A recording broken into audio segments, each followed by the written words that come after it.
Greetings and salutations, dear Vikings. Welcome to Vagrus, the Riven Realms. Lost Pilgrim is working on a big update, and I thought we'd hop back into it. Plus, we're friends with the devs, so hello, Steve, as well. And for those watching here the video, on top, check out our first tryout when the game released for a little bit of a longer series.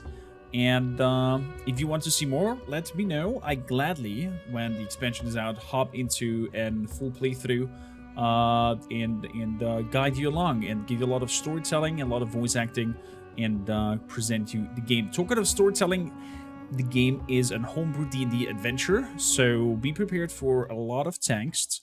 There's a lot of dice rolling happening. There's a lot of chances happening depending on your character and its skills.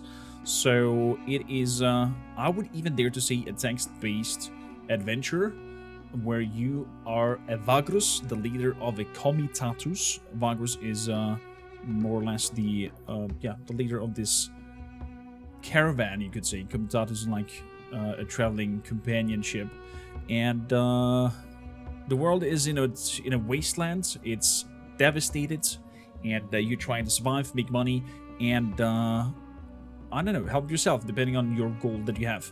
So we are going to play a new game. We're going to play Wasteland modes. There is a Dissonance mode that is a little bit easier, especially if you play it for the first time. Recommend it. You don't get the achievements for it though. But if you like a challenge like me, Wasteland modes. Nothing besides remains around the decay of that colossal wreck, boundless and bare. The lone and level sands stretch far away. Greetings, old fella. Yes. It's been a while. Vagrus. What a profession. Daring and savvy, always watching the horizon, always looking for an opportunity, and of course, for what is best for his comitatus, eh? And you are a Vagrus too, are you not? I am. Many of your kind have I seen in my long life as a vagabond. Care to listen to a story about your exquisite occupation, good master? It is a tale of woe and terror, but it is also a tale that is true, as I have seen it with mine own eyes. It is true, and I recommend you, when you play this for the first time, definitely play the Pilgrims of the Wasteland. It's a very kind of narrow storyline for a few turns that brings you into the world, and we gotta do that just to help you understand how you play the game and give you a little bit of a taste of the world. Worlds, that's not an easy word. Worlds of Vagrus, the Riven Realms. Play Pilgrims of the Wasteland. Wise you are, good master. My tale is of a Vagrus, such as yourself, but one whose fate was cursed and wrought with ill fortune. What happened? It all happened a long time ago. 10 years, maybe more. 10 years? I was but a passenger, traveling rough roads and forgotten ways with this comitatus, south along the feet of the great mountains of the west. Here. I love the art style of this game so much. Start Pilgrims of the Wasteland. Let's get going. This comitatus I speak of had fallen under hard times. Perhaps it was due to imperial harassment or unfortunate decisions, or simply bad luck. Probably. Hierophants, saint of roads, does not always smile on us mere mortals. Scrap heap. But however it came to pass, their coin was drying up, and their opportunities seemed few and far between. One of the last chances their Vagrus saw was to travel to the remote town of Scrap Heap and spend the remaining funds to stock up on cheap scrap metal. Okay. This metal could be sold for great profit over in the east and south. It wasn't a bad plan, truly, but it was not without risks either. And that's basically a lot what you try to do, to find material that is cheaply produced somewhere and bring that over to another place to sell it more expensively. And of course bring also travelers along and passengers and try to, make the maximum profit when you travel from A to B to, make your coin, make your earnings. So we're now here on the overway map. I'm just gonna jump over here from the tutorials. I'm not gonna look at them. How it works, you have on top left, you see your movement points. You see how the morale is in your group. You can see how obedient the group is.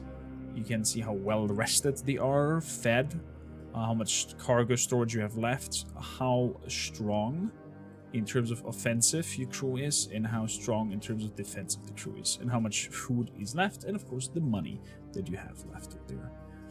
So, to move around the map, you just click somewhere and it will tell you how much movement points you'll be spending moving there. And stuff will happen as you travel. Your story will evolve, you'll meet characters on the way, there will be decisions making a lot, and it will be a very kind of unique experience for everybody, because your decisions will be different than mine. The houses and the factions you try to join at a peace or fight against will be different than mine, so everyone will have their unique experience. Even this introduction story could end up very unique for everybody. So we are now meeting one of our companions called Javik, I'm sorry, it's a Javik, and he is kind of magical affinitive. Is that a word? He knows how to use magic, he knows how to read even minds, and he's apparently part of this Comitatus a long time. And having gone ahead of the column with a handful of scouts, you watch from afar as your Comitatus slowly trudges along broken terrain, making its way south, ponderously among dormant glaciers all around you. The hills smolder lazily in the perpetual twilight. Love the art style, man. I love it. It looks so good.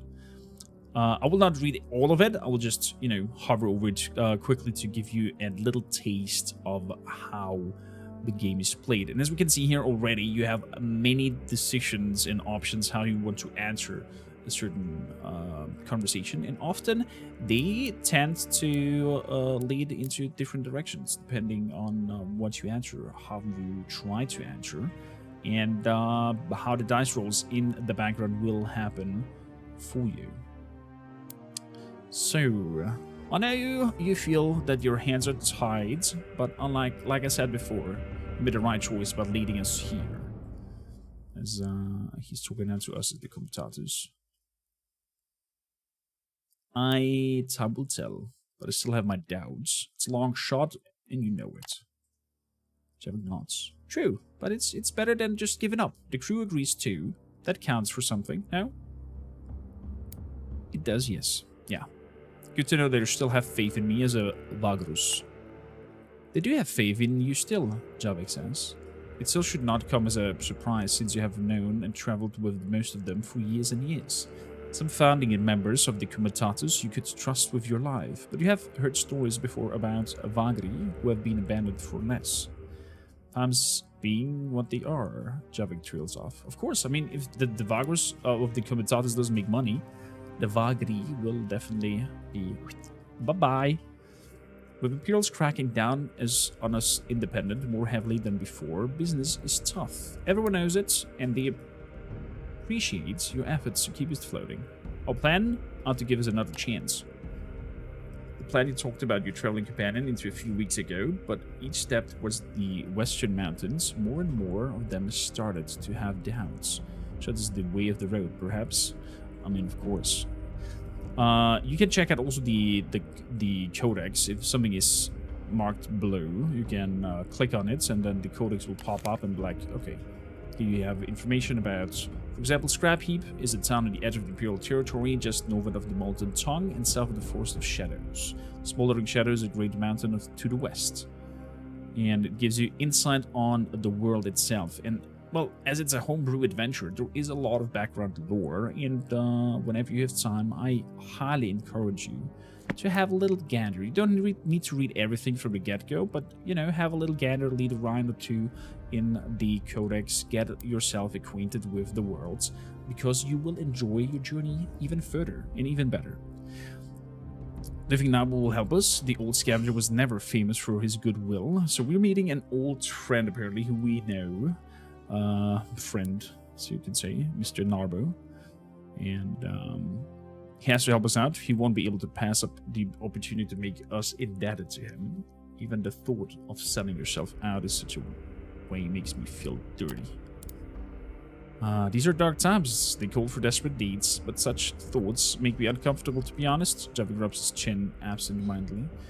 You have seen this expression of his too often, not to realize he's using his sorcerer's talent to read your mind. To get a peek? Apologies. Javi rubs his eyes quickly and looks away. You know how it is? It comes to me so naturally that sometimes I don't notice I'm doing it. Your thoughts were loud, Vagrus. I have to actually block them, you see. After joining your Comitatus 6 years ago, Javik proved to be an invaluable asset. Of course, I mean, when he can read the minds of people, that's like, holy moly. You can, you know, if somebody tells you something bad in their deals and whatnot. So, you can play this card pretty good, especially if they don't know that he has this ability. Oof. Apologies accepted. You managed to feint a smile. Let's return to the others and push on. Both of you head west to join the column. And thus we had our first coming up to the gates of Scrap Heap, this trash pile town of cutthroats and scavengers, we could see the vast mountain ranges of shattered Bivanda Thar looming ominously over the horizon, half shrouded in the gaseous vapors belched forth by the volcanoes in the far west. My companions prepared to do their business in town as fast as they could, not wishing to tarry in this notorious place. No, man, who would? It's a place where they burn stuff and press it together into scrap metal. I would like to live there. So, we're reaching the gates. Oh my goodness, look at that. What creature is that? At the foot of the ever-fuming mountains of the ancient dwarven kingdom lies Scrap Heap, the town of scavengers. Debris and junk is piled into vertical hills upon which the tricky homes of the pricked inhabitants stand precautiously. Ash lingers everywhere, and the sun is almost always absent from the twilight skies. Deals are struck day and night over the precious metal scrap gathered in the ruins of nearby Dvendar Thar, while the Heap King oversees all from his dreaded tower. Shady eyes and scute-covered faces watch from under ashen lands. On wings, life is cheaper than iron here, some say. Ooh. When the Comitatus enters a settlement, you can select from a variety of options. Exactly, we know that, thank you kindly. So we have over here the town section, then you have the market section, then you have the mansion, if there's a mansion, then you have some factions that are living here, because there are a lot of factions that you can make jobs for, that you can try to appease, and therefore get better prices with them, get better quests with them, and it will definitely help your playthrough, depending, of course, what you want to achieve with your run and with your character.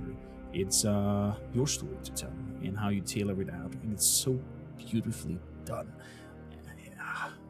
I can encourage tabletop RPG fans and adventure book fans to give this a swing. It might be discouraging for other RPG players who are used to games like, I don't know, a Witcher, and you have the non-stop action exploration thing.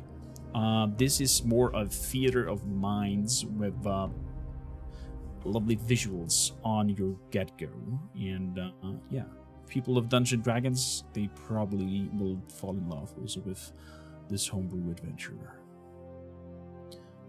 Good, back to the Scrap Heap. Let's see if we can find and track down Narbo. Probably going into a tavern, where we spot Narbo in some corner, if I remember correctly. Exactly. And you go with Jarvan into the bar. And we can try to either go directly to Narbo, walk over to the bar, or sit at one of the vacant tables. And I'll decide to go over to the bar. The bartender stifles a belch and nods his greetings. What can I do for you? The way he grabs an earthenware mug suggests that it'd probably be best to order something. We glance at Javik briefly before paying for 2 rounds of local mushroom brew called Ash Tongue. Ew. Leaning over your drink, you quietly tell the barman that you are here to see Narbo. Are ya now? He's doing calculations, and he doesn't like to be bothered when he's doing calculations. He indicates Narbo at the corner table with a nod. The entrepreneur is indeed busy poring over a stack of papers and fiddling with calculus. Wait until he's done, at least we can finish our beer. You chat with the bartender while sipping your beer, most of it's boring and small talk. Jake leans closer. Apparently there's a supplier of meat and mushrooms that has a surplus on his hands, and he wants to get rid of it quickly. You can't help but smile and nod. This could save you quite a lot of coin. Also, your friend Narbo seems to be having some trouble with a package. In his mind, it is a constant frustration in connection to the Heap King. You nod to Javik and notice how the sleazy merchant has stopped fiddling with calculus and is now looking at some papers listlessly. It is time. So, thanks to us sitting at the bar and not going straight to him, we had time for our dear friend Javik to play a little with his mind, and we got information that apparently there is somebody trying to sell a mushroom surplus on him. So that means he's right now earning some good coin, I guess, and that there is some sort of package that he has trouble with. Walk over to Narbo's table. Ooh, there we have a picture of Narbo. Slicey guy, some big beard, missing teeth, scars in the face. The Emperor looks up from the stack of papers in front of him and rubs his eyes. Narbo is a corpulent man with a bushy dark beard and a few missing teeth. Besides the teeth, it kind of sounds like me. Narbo's mouth folds open as a spark of recognition flares up into his eyes. No wonder it has been 10 years since we have seen each other. The fuck, mate? He blinks. I thought you croaked. People, Narbo waves his good hand around and looks at his bodyguard. Told tales of, your demise. The man finishes his sentence for him as the merchant nods vehemently. That business with Kernak outpost in the storm, Narbo adds. You tell him that you were indeed at Kernak when the terrible arcane storm struck. Describe the horrors of that night briefly. You add how many of your original commentators died there, close friends, old traveling companions. But you walked away unscathed. This was years ago. Jeez. That fucker Ivafon's looked after you something fierce, I. Narbo chuckles heartily, But I'm sure you haven't come to reminisce about the old times, huh? His predatory smile makes you cautious, even though he invites you to sit down with a casual wave of his meaty hand.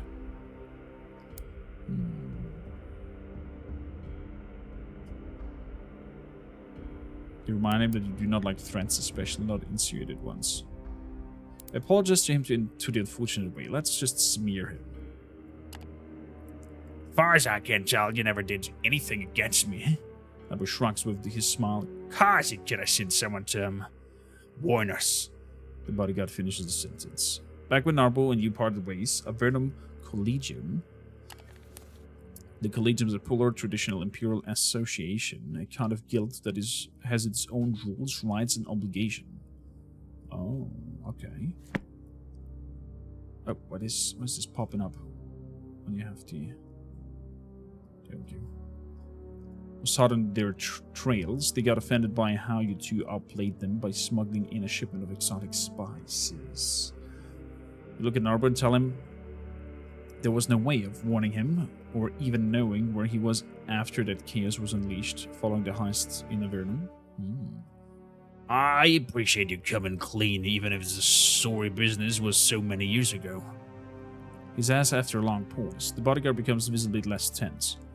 But something tells me that ain't all you come here for. So what is it? You breathe in. It's time to outline your proposition. So, now we have, as we can see, some choices where we can where we can choose depending on what test we want to do. You explain, Narbo, that you want him to give you a discount on the shipment of metal scraps, which you then would simply smuggle into Devon. Narbo sits in silence, eyes fixed on the table, as if listening to some noise from afar. He does not cut out of any time during your positions. At length, after you're done, he looks up and gives you a weak smile. Yeah, it sounds like I've been thinking a long time about it, he says as he shifts his chair. And it's a great plan. Except for the part where I give you a discount for you asking, and not much else. I don't do that, mate. That would make me, what them? An almoner, the bodyguard adds there discreetly. That a word? Nab looks at him. When the man nods, he turns back to you. Aye, an almoner. See, I'm no almoner. You know you gotta do better than that. What you got for me? Tell him that he will be in his debt. He will make a tidy profit as it is, but you will owe him a favor. Let him know that in exchange for his help, you can help him out with a problem he might have right now. Narbo's secret's value must exceed the requirement. I mean, it kind of sounded that he has a problem with his package, so since we know that, let's play it out. Nabo's jaw drops when you insinuate that you know about his little problem. Fuck me, mate. You better connected than I thought, or you have something up your sleeve. The merchant says, and his eyes jabbing suspiciously. For a while, he's quiet, then he looks up and narrows his eyes. Tell you what, I think we can help each other. You headed to Devon by way of Avernum. When you nod, Narbo leans closer and signals his bodyguard. The man with the dreadlocks steps closer and carefully produces a small packet from beneath his leather jerkin, then puts it on the merchant palm. This here little fella is mighty important to me. See, if you take this out and deliver it to my associate in Avernum, we're even. You get your discount for the scrap for me. Well, unless we have managed him to convince him to give us a discount. We take the package and we get the discounts. The package is small enough to fit your palm, feels very light, and is wrapped in a fine leather. We pocket it after briefly observing it. Y'all be looking for a man named Scornar in Avernum. Okay, so we're looking for somebody in Avernum. And give it only to him, nobody else. Fair enough. You got what you came for, so you leave with the Wraith's stash in the back entrance, heading back to your commentators. Perfect. Perfect. So, perhaps it's time to visit the Heap King. Stroll the Scoundrel's Lane. We could do that. Let's stroll down the roads. You recall a little shop hidden in the alley. Its owners used to peddle dwarven curiosities. Perhaps it's still there. There is a high chance for it to find it, because we have a good percentage of perceptive. I could use resourcefulness in here to increase the test, but I don't want to do that. So we're just gonna go there, and we fail. Oh, that was such a close roll. We cannot, for the life of it, find a small shop he visited years ago. It's probably gone. The shacks and shops shift here looks like the waves of the sea high and tide. What is there else? So this is not grayed out. Take a look at the local prices and goods. Success. After spending an hour looking at the wares, you realize that there is nothing here you would fork out coins for. Of course, there's a lot of useful things, but you want to keep the rest of your purse intact should you run into difficulties. Let's see, anything else? Find a merchant who is selling cheap supplies. There we go. How much store do we got? 7 days. Buy the supplies, you will definitely need them. Definitely. Buy them. So, leave the market. You don't really have anything else. Walk up to the tower. So, walking to the Great Peep in Men's Tower is a daunting task. Moving up there. What do we do? You have nothing to say that would gain entry. A long walk down the hill awaits. Ask where you could acquire an invitation. Perhaps you could try licking my asshole and see what you get. One of the guards says, loud enough for you to hear. A round of applause and guffers follows. The ranking guard does not laugh, but there's nothing to reprimand the man either. My duty is to stop anyone without official business to enter. Not to educate them or to get the pass. Okay. Damn it. Okay. Fair enough. What does it say? Click the tutorial. Open journal by clicking on the book. Okay. The journal is helping me keep track of what I do, what kind of tasks I have, rumors, news. It is also where I can write myself new entries to remember myself with certain things. And the market panel is active now. Perfect. So we can buy and sell things. Purchase 24 scrap metal and additional supplies to have at least 800 units. So we want scrap metal and 800 units of food. I'm gonna buy all the scrap metal, I think. So 250 is 500, 750. There we go. All the supplies have been bought. I'm gonna buy all the scrap I can. Equipment that you can attach to commentators is sold on some markets. On the equipment. There we go. Awnings. I could buy me some awnings. They are giving me consumption of my workers enslaved, as they are having a place to hide under the shadow. Perfect.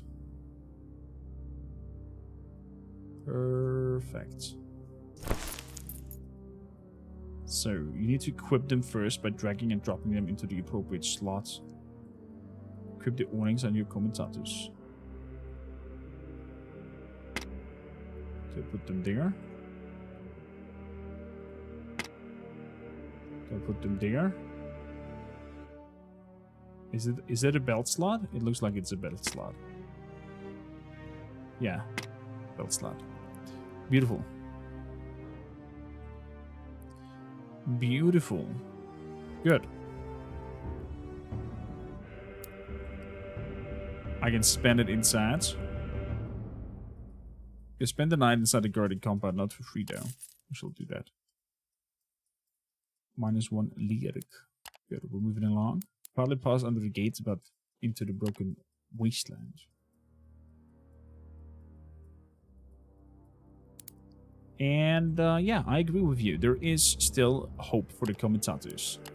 And the journey continues. Morale is high. And with that, we have reached a checkpoint.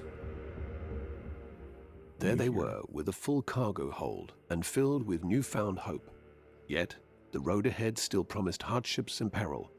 I traveled with them southwards, expecting to reach more habitable lands beyond the Molten Tongues river of lava. Exactly. I love this storytelling. I love the voice actor. Amazing guy. So, the crew management UI is now active. Click on the sheet on the top left corner. There we go. Boom. Now it tells us about morale, obedience, and nutrition. That will go, and vigor.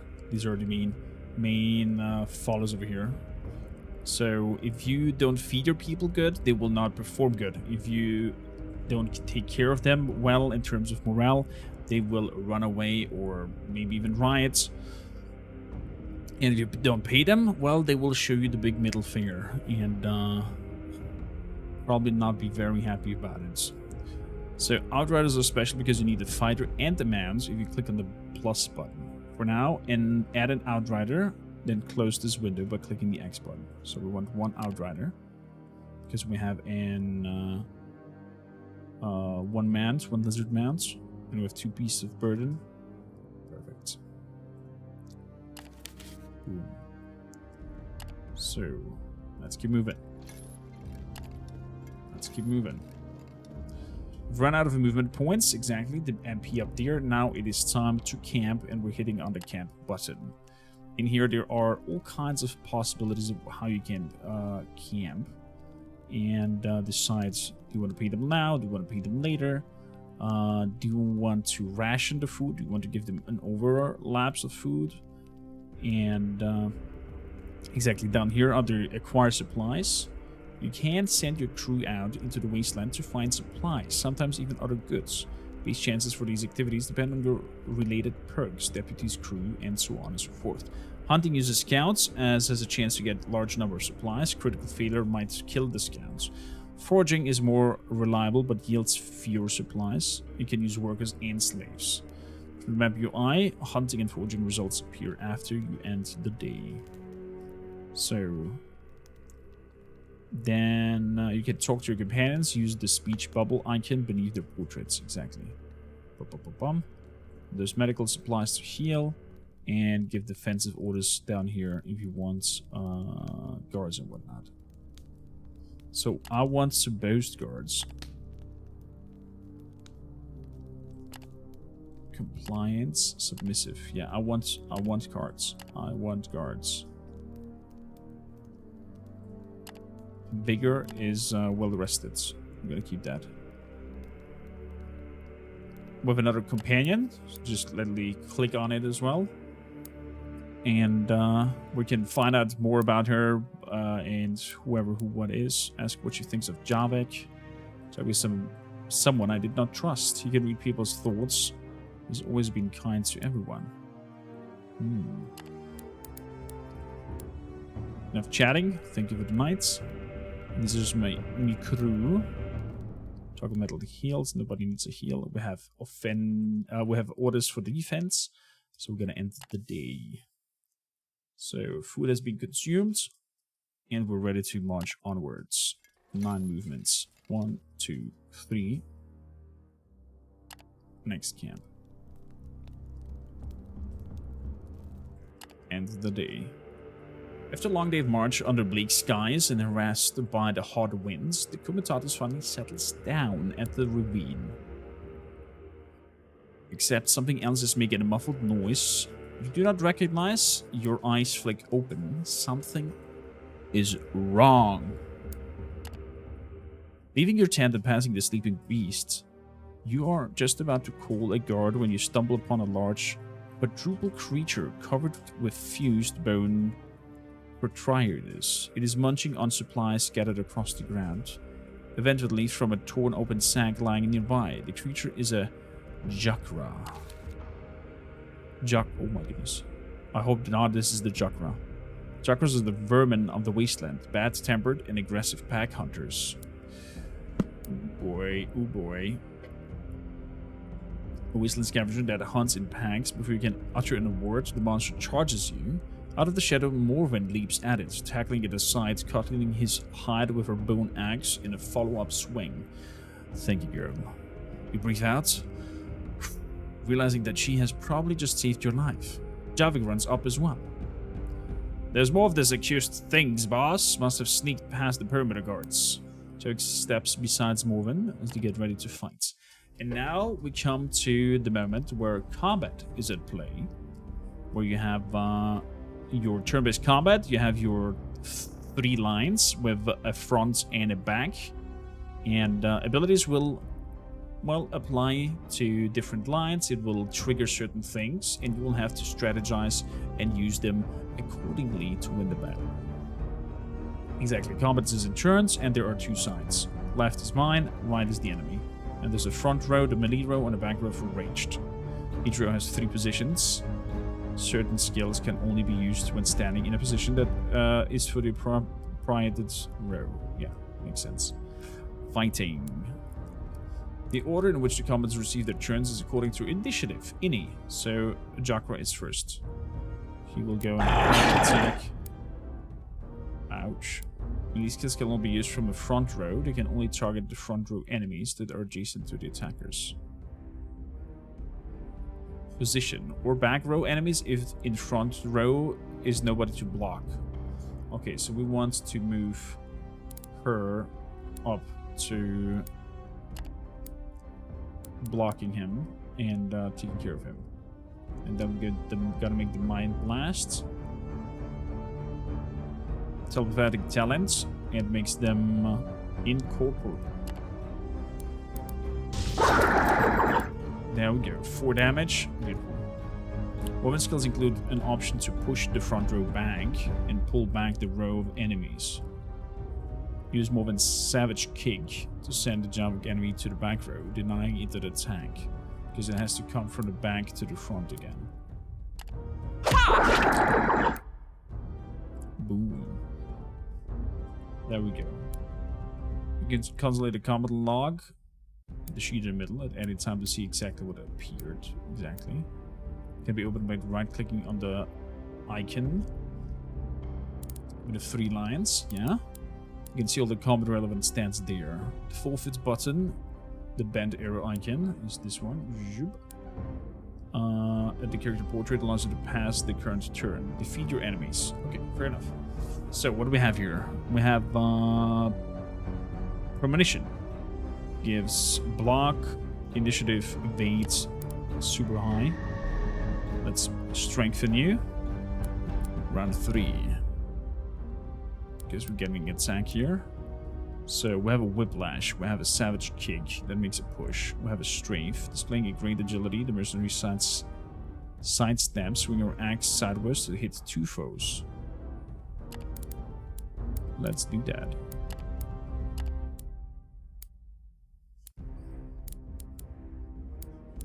Let's do that. You have to click over here. Oh. I right-clicked it by accident. There we go. With a nice side swing with everybody. Then, what do we have here? Hypnosis. Control the mind of the fiends. No, just pick it apart. There we go. That's dust. We got a hit in. Then make another one. Ooh, a crit. Very well done. Very well done, Jomic. Victory. All house was taken care of, she says. They got some of the food, but we could take their meat and other parts to make it up for. Hunting one. Harvest the damn critters before it's going back to bed. Perhaps you will gain something from it in the end. Harvest them. We get ivory, we get supplies, we get hides. Well, there we go. Got a little bit of items going on. Although I'm not really sure I have space for it. Apparently I do. Apparently I do. Well, I did have a little bit of space because of the food, right? We did have a little bit of space because of the food. That is true. So... And now my chart is open. And now, get and have a look at this. Have a look at this. How intensely big is the world? I'm not sure you can visit all the places yet, but you can definitely check out a lot of things. So we want to go to Devon, and we're gonna pass a Burnham to deliver something. I want to mark this place, so whenever I move out, it's still marked for me. The marking is basically better for little stuff. When you zoom in like this outpost, so I can mark it. And when I zoom out, it will still show up for me. Goodio. That much for the big map. Let's keep moving. Let's have another rest. So, talk about the medical supplies.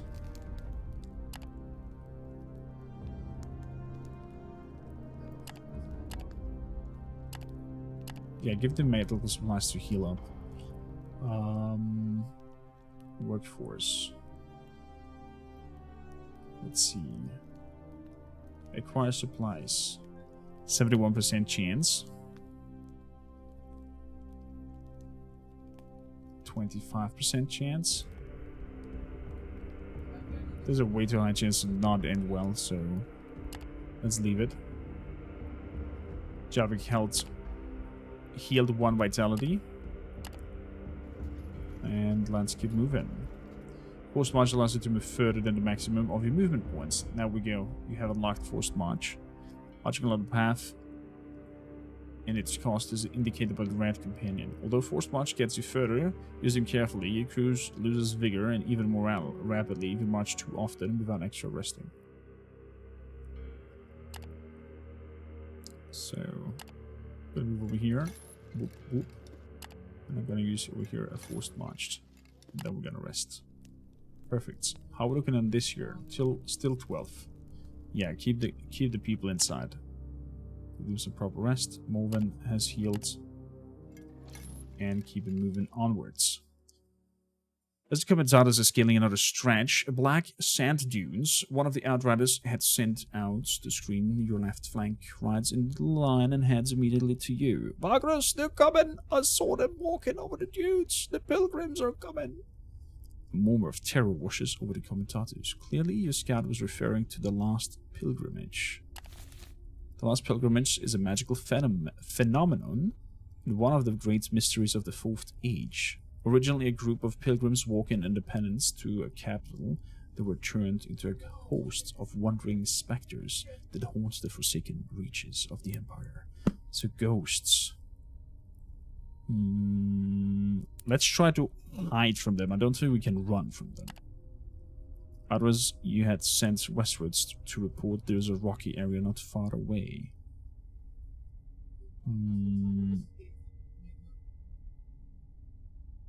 Creep out among dunes under the covers. Hunker down with the commentators and pray the pilgrimage passes. I'm curious though. Let's have a look outside and have a look at the on the ghosty things. Takes about 10 minutes for the feeling of what you are doing is utter madness to settle in. By then, you and the scout are creeping forwards in the dust storm. Going is rough despite wearing hoods and scarves to protect your faces and eyes, but eventually you make it. After 10 more aggravating minutes, the dawn light appears over the dunes to your left. As it gets closer, it is revealed to be a blanket of white-yellowed radiance that covers a shambling assembly of sickly figures. They cross the dunes, not 50 yards from where you're hiding, but due to the awful dust and the eerie light, you cannot make out much. They appear to be men of sorts, at least humanoids, wearing long robes to remind you of old depictions of the pre-calamity clergy. The sooner you leave, the better. Getting -1 morale and movements because we have watched them. Fair enough. Fair enough.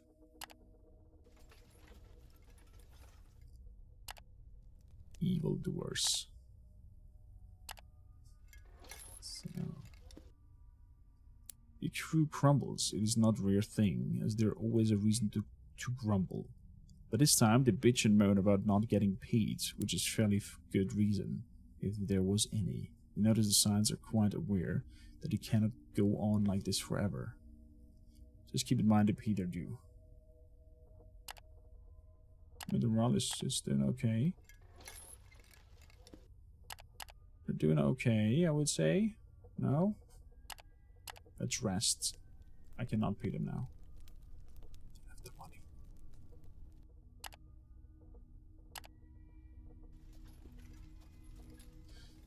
Ooh. This looks insane. Lava. Ooh. Nice. If you click the picture, apparently it gets bigger.